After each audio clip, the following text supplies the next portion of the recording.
I had an emotional meltdown recently. You might say, Naomi, you're a coach who helps people with emotional processing and trauma processing. How can you sit here and say you had an emotional meltdown recently and that's fine? Well, it is completely fine. I'm encouraged by having emotional meltdowns because that means the emotion in my body is becoming processed. Emotional meltdowns are actually a fantastic way to process big emotions in the body. But there was a problem in this situation. The problem in this situation was that I was processing an emotion that was not even real in the first place. I really want you to understand what I'm going to say today because a lot of people are doing this in their life. A lot of people are walking around experiencing emotions they should never have felt in the first place, that were never real in the first place, but their ego actually created.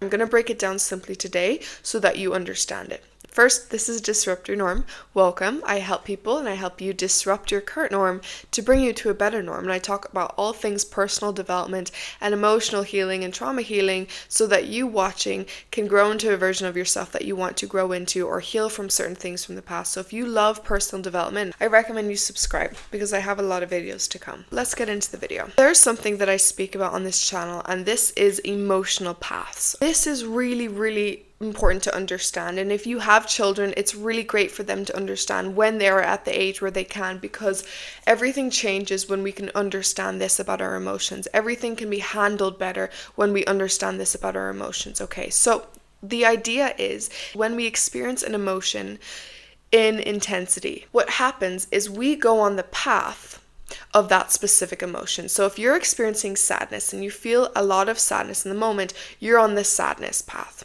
Okay, if you feel a lot of joy and positivity and gratitude in the moment, then you're on the joyful, blissful path. Okay, so the thing with these paths is the brain does two things when we are on them.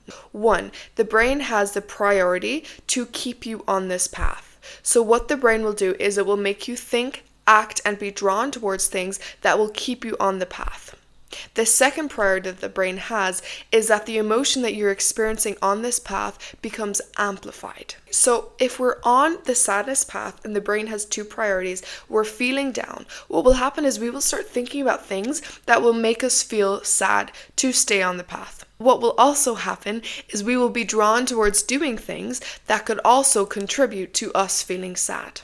We may walk slower in a certain manner that indicates to our body that we are sad, because the brain is wanting to keep us on the path that we are currently on. How do we get on this path? We get on it by experiencing an emotion maybe a little bit more to the extreme, and that's completely okay. It's good to feel emotions and to get onto these paths to process them, but it's not good to stay on them to the point where the brain wants to amplify the emotion. So if you find yourself getting into negative spirals when you are in a certain negative state, this is because the brain is wanting to amplify the pain of the situation. So if we are sad, we're going to start thinking of more sad things that make us feel more sad. Everything around us is going to seem much more sad than what it would if we were on the joyful path, because the emotion is becoming amplified, and the more we stay on it, the more we spiral. The more we stay on it, the more we think in this way. The more we stay on it, the more we perceive everything around us and the situations around us as correlating to the path that we are on as sad. Okay, so the emotion will amplify. Okay, so in this situation I was experiencing, I was on the sad path. Okay, things were happening externally in my life that day that were making me sad. The spiral was beginning to happen for myself. Okay, the sadness I was feeling was beginning to become amplified. And here's the tricky thing about a situation like this. Okay, I was having a very busy day and I wasn't sitting down and processing, and that was what created me to get into that amplified sadness state instead of processing, so that I could move off of the sad path and onto a peaceful path and onto the joy path instead. So because it wasn't getting processed, it was getting amplified. The problem here, like I said in the beginning, is that I was not processing a real emotion. If you have something going on in your life, and if this thing is a sad concept, if you are going through a breakup, if you are dealing with a sickness, if you're dealing with something painful in your external life, if this is a really sad concept, what the ego will do is it will really indulge in that really sad concept. But the thing is sometimes we're not actually sad about that specific thing that is happening, or we're not as sad as we are seeming to be in that situation. But the concept is being ruminated in the mind because of the ego wanting to amplify the emotion. The concept we are ruminating on seems so much worse because we are already on that path. And the concept that of the thing that you are dealing with that seems terrible is making the emotion grow really strong, even if we're not initially that sad about the true thing that is happening. So, for example, a generalized example of a breakup. A breakup. When we see people having a breakup on TV, in reality, there's often a lot of big emotions that come with that. A lot of big responses to that. People get very sad and heartbroken over breakups. And that's completely normal and that's completely okay. Some people go through breakups and they don't feel that much because they knew they were not with an aligned partner. And they knew that they were ready to leave a long time ago, so they weren't actually that sad about the breakup. That happens too. And I see that too. And that's okay also. The thing here, if somebody is going through a breakup, and let's say they are the person who isn't actually deeply that sad about the situation in general, they weren't aligned with the person, they kind of broke up with them in their mind a while ago, so the situation of the breakup isn't actually that sad to them. If that person was going down the sad path and they stayed on that path and the brain was trying to amplify the emotion, what the ego does is it kicks in and it says, you're going through something sad. You're going through a breakup. Okay, you're going through a breakup. This is a big deal. People respond horribly to breakups. People get really, really sad over breakups. So even if you weren't that sad, or the person wasn't that sad in this situation over the breakup, because the ego gave you the concept that breakups are really sad and really bad and that you should be sad because of them, it totally will amplify the emotion. That person can then go into panic mode, can then go into a really depressive episode because they got the idea that the concept of the thing that they're dealing with is a really bad thing, so they panic. Okay, but the reality is, if the person panics in that situation and goes into a really bad spiral, the reality is they didn't need to in the first place because they weren't actually that sad about it in the first place. So what happened to me in my situation and why I got into this meltdown was that I was on the sad path. I wasn't prioritizing like I normally do on just processing and sitting with the pain or tapping or journaling or doing what I needed to do to get out of the pain in the situation. So because I wasn't processing, I was staying on the sad path, okay? And then it started to get amplified and a concept came to my head. And this is what created the emotional meltdown I should never have had. So I was staying in Sardinia for a while and I spent a lot of time with a really good friend. And I travel the world right now, and I travel alone. And I was leaving and I was traveling to a new country. I was going to visit family in Ireland, which I'm here right now.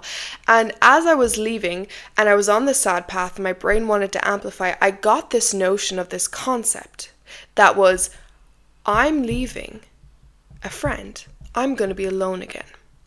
When we hear the words, I'm going to be alone, that seems very dramatic, and that's a huge word that I haven't said yet in this video, but dramatic is what the ego creates these situations to seem like.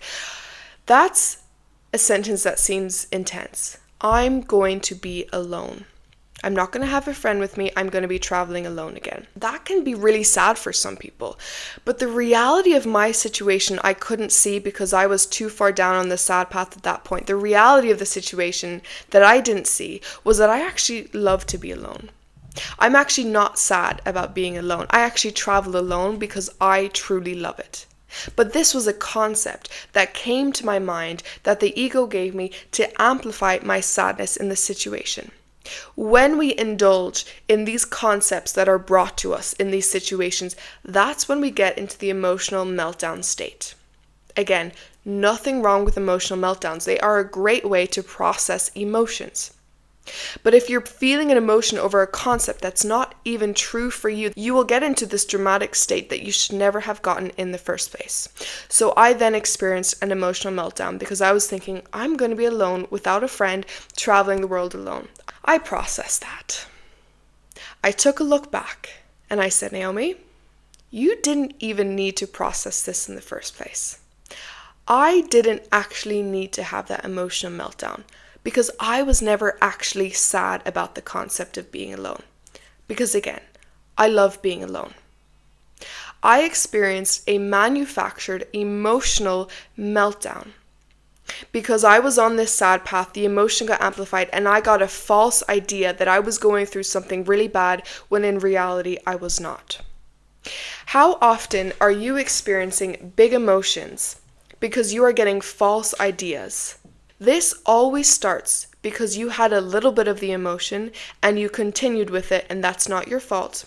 But what we need to do, and what I should have done in that situation, is earlier, before that had happened, I should have sat with the emotion. Instead of saying, okay, I'm having a busy day, I'm going to get to it later, I'm going to process it later, I'm going to work on it later.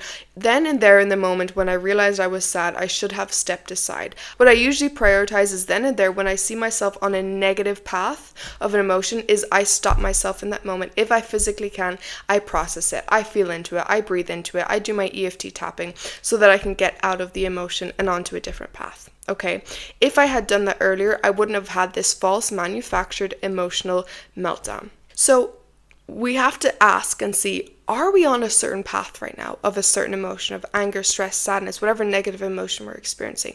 Are we on this path? We have to recognize it, because we have to recognize it so we can feel it and get off of it, so we can process it and get off of it.